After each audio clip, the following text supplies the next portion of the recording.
ریحانه پارسا بازیگر جوان ایرانی که به خاطر بازی در سریال پدر به شهرت رسید، در سالهای اخیر به یکی از جنجالی ترین چهره‌های عرصه هنر ایران تبدیل شده.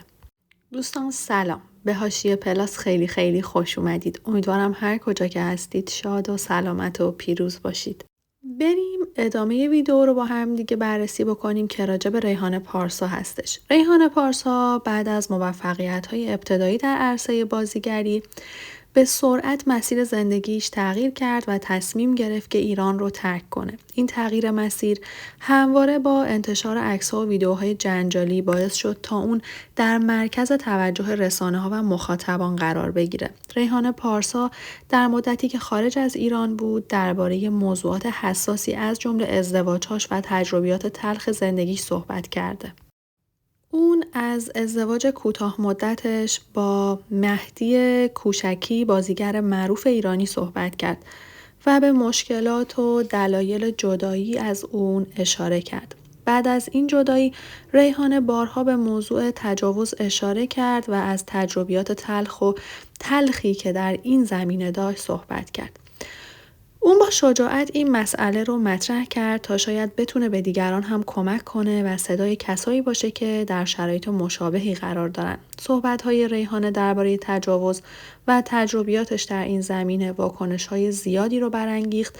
برخی اون رو برای شجاعتش تحسین کردن و برخی دیگه اون رو به خاطر بیان این مسائل در فضای عمومی مورد انتقاد قرار دادن. با این حال ریحانه پارسا همچنان به بیان تجربیاتش ادامه داد و تلاش کرد تا با اشتراک گذاری داستان زندگیش آگاهی عمومی رو افزایش بده. ریحانه پارسا یکی از نمونه‌های برجسته‌ایه که نشون میده چگونه انسان با تغییر مسیر زندگیش میتونه به صدای تازه‌ای برای مسائل اجتماعی تبدیل بشه. صحبت‌های اون درباره ازدواج‌ها و تجاوزها اگرچه ممکنه برای بسیاری جنجالی باشه، اما نشان از شجاعت و اراده‌اش برای مقابله با مشکلات زندگی و بیان حقیقت داره. ریحانه پارسا متولد 4 اسفند 1377. اون در سالهای اخیر با توجه به مسائل و جنجال‌های مختلفی که در زندگی شخصی و حرفه‌ایش داشته به یکی از چهره‌های بحث برانگیز تبدیل شده.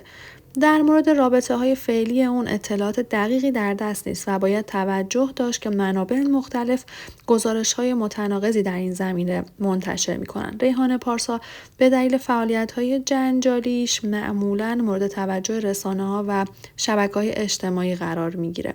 اما اطلاعات رسمی و موثق در مورد روابط شخصی اون به صورت گسترده در دسترس نیست و به همین دلیل بهتره با احتیاط و از منابع معتبر به اخبار اون نگاه کرد و اون رو دنبال کرد. مرسی که تا انتهای ویدیو با من همراه بودین. لطفاً اگر نظری داشتین تو قسمت کامنت ها برام بنویسین. اگر ویدیویی مد نظرتون هست که ما براتون آماده کنیم برامون بنویسین. کانال رو به دوستاتون معرفی کنین. خیلی ممنون میشم ازتون. لایک و سابسکرایب هم یادتون نره. تا ویدیوی بعدی شما رو به خدای بزرگ میسپارم.